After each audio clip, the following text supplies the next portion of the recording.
Casey Jones. 1. Casey Jones, engineer. Part 1.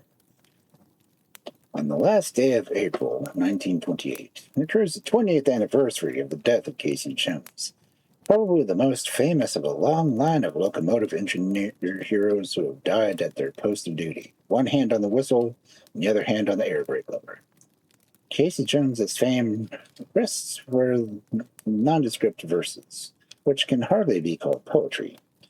They were written by Wallace Sanders, a Negro engineer wiper who had been a close friend of the famous engineer, and who sang them in a jiggity melody all his own. Mrs. Casey Jones still lives in Jackson, Tennessee. She has 2 sons and a daughter. Charles Jones, the younger son, lives in Jackson. Lloyd, the older son, is in Memphis Auto Agency, and his daughter, Mrs. George McKenzie, lives in Tuscaloosa, Alabama.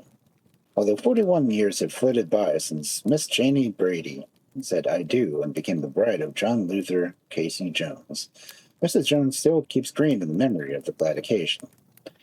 Today, still on the sunny side of 60, a plump blonde woman with her cheery smile tells graphically the story of how her husband was killed and how Wallace Saunders composed the original air and words that later swept the country for years as the epic ballad of the railroader. "My husband's real name was John Luther Jones," she told her latest interviewer. "He was a lovable lad, 6 feet 4.5 inches in height, dark-haired and gray-eyed. Always he was in a good humor, and his Irish heart was as big as his body. All the railroaders were fond of Casey, and all his wiper, Wallace Saunders, just worshipped the ground he walked on." The interviewer asked Mrs. Jones how her husband got the name Casey. "Oh, I suppose everyone knew that," she replied. "He got it from the town of Case, Kentucky, which he was born. The name of the town was locally pronounced in 2 syllables, exactly like Casey." Mrs. Jones remembers Wallace Saunders very well, although she has not seen him for years. "Wallace's admiration for Casey was a little short of idolatry," she said. "He used to brag mightily about Mr. Jones, even when Casey was only a freight engineer." Casey Jones was known far and wide among railroadmen for his particular skill with the locomotive whistle. "You see," said Mrs. Jones, "he established a sort of trademark for himself in his imitable method of blowing the whistle. It was kind of a long, drawn-out note that he created, beginning softly and rising, then dying away almost to a whisper. People living among the Illinois Central right of the way between Jackson and Waters Valley would turn to their beds late at night, say, 'There goes Casey Jones,' as he roared by." After he had put several years of freight and passenger engineer between Jackson and Water Valley, Casey was transferred in the early 1900s to the Memphis Canton, Mississippi, as a throttle puller for the Illinois Central Cannonball train. Casey and his foreman, Sim Webb, rolled into Memphis from Canton about 10 o'clock Sunday night, April 29th. They went in checking in the office and were preparing to go to their homes when Casey heard somebody call out, "Joe Lewis has been taken with the cramps and can't make his train out tonight." "Oh, double back and pull Lewis's number 638, Casey volunteered. At 11 o'clock that rainy Sunday night, Casey and Sim Webb clambered into a big engine and eased her out of the station and through the South Memphis yards.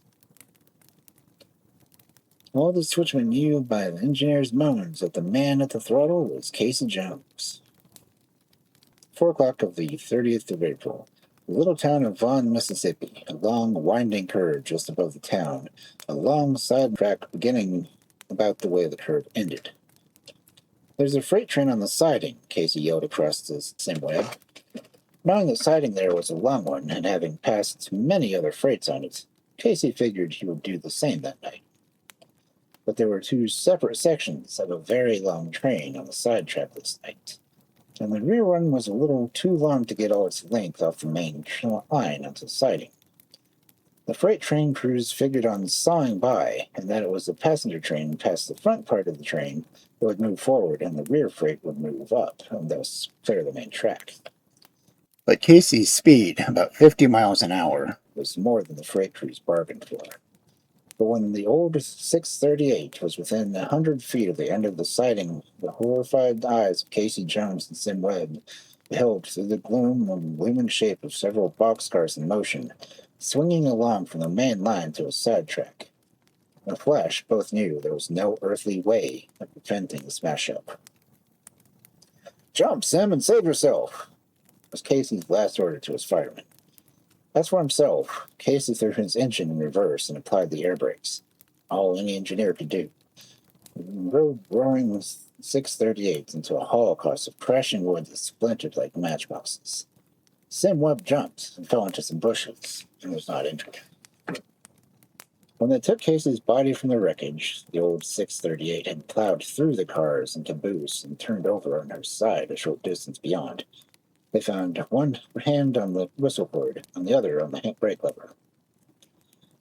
"I remember," Sim Webb told Casey's widow, "that I had jumped. Casey held the whistle in a long, piercing scream. I think he must have had it in mind to warn the freight conductor in the caboose if he could jump." Probably no individual, excepting the member of Casey's family, was more affected by the sad news than Wallace Sanders.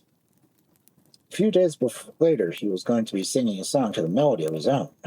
The air had a lilt that caught the fancy of everyone who heard it, but Wallace, an honest old soul, had no idea of doing more than singing it in sort of tribute to his white friend's memory. But one day, a songwriter passed through Jackson and heard the song and the details of Casey's tragic death. He went off and changed the words, but retaining the lilting refrain and the name of Casey Jones. That was 1902.